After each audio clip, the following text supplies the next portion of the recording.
I was 4 when Milton disappeared.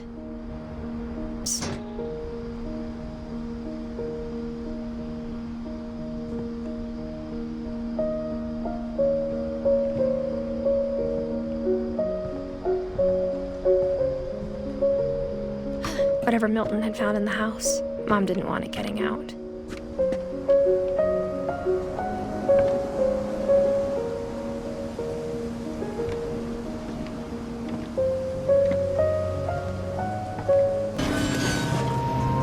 So I let him go on.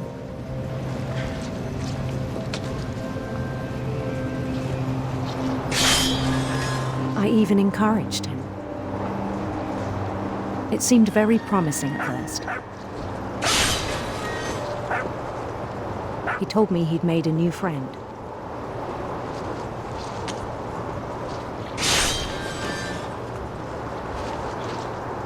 So he could do whatever he wished.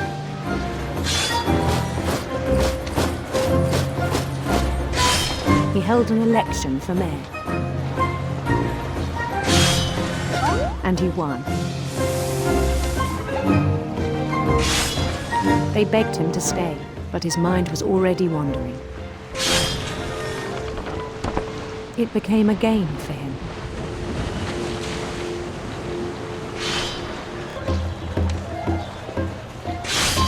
And songs for them to play.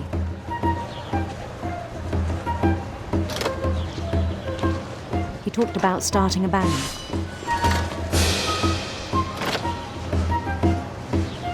And he was always humming something.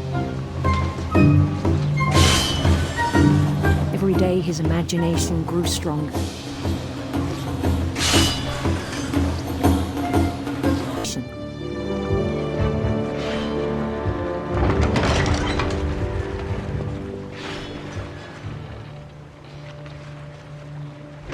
But he was so proud of having created it.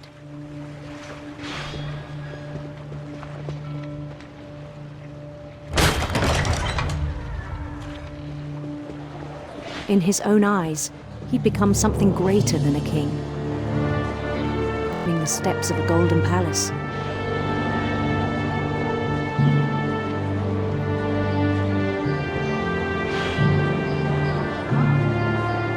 My imagination is as real as my body, he told me. It was hard to argue with him.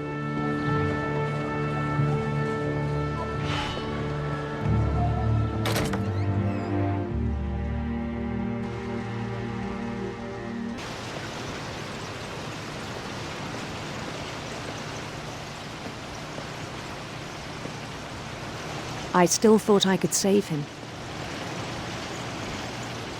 Even after he said he was being crowned king over all the lands of wonder.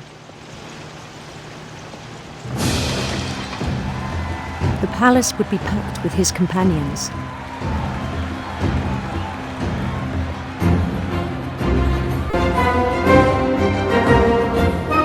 Bend down his head.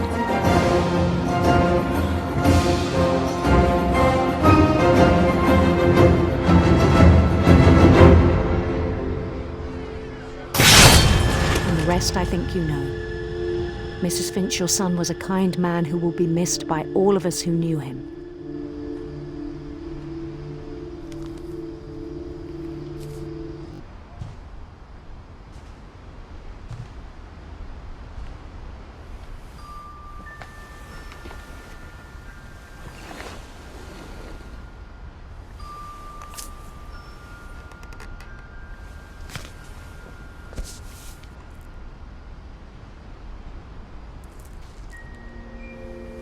That whole last day, Edie just watched us pack and didn't say a word. Until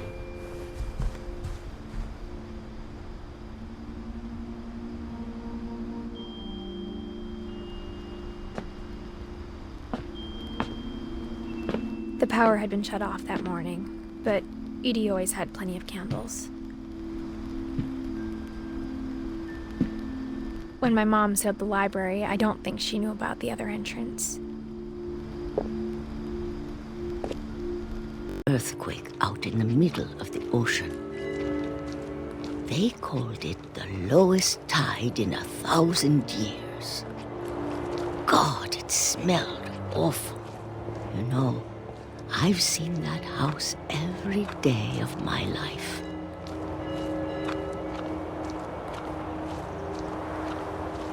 But I never thought I'd go back to it.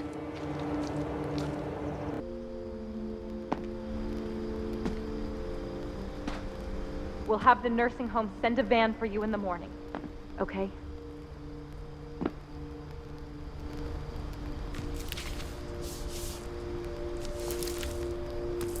Dear Edith, there's so many stories I wish I could tell you, but there's only time for one. This is about what happened on the night you were born. Edie had a key to it.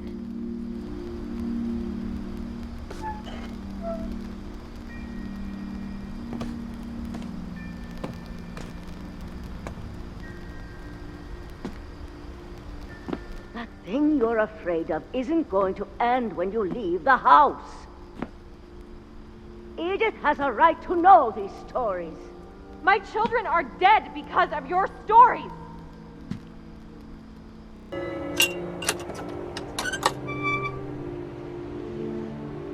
Things I can't explain, but that I need you to try and... Edith, what are you doing in here? It's mine! Edith! Mom, you're gonna rip it! Let go! I kicked and screamed, but Mom dragged me to the car.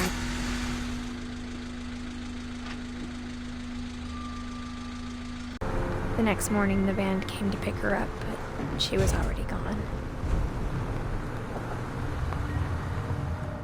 After that, we moved around a lot.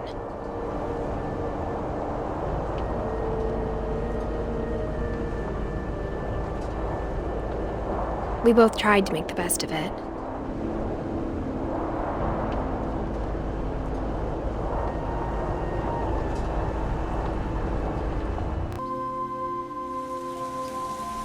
My mom didn't like to talk about it, but she started getting sick a lot. The rest happened pretty quickly.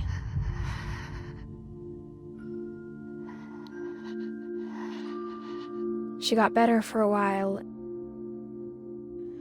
and then she didn't.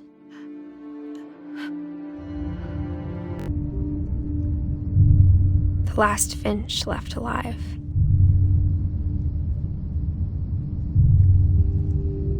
Until I found out about you. I'm still not sure what to tell you about all this.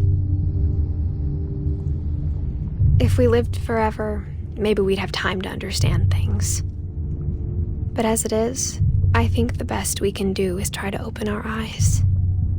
It was supposed to be for you. But now I hope you'll never see it.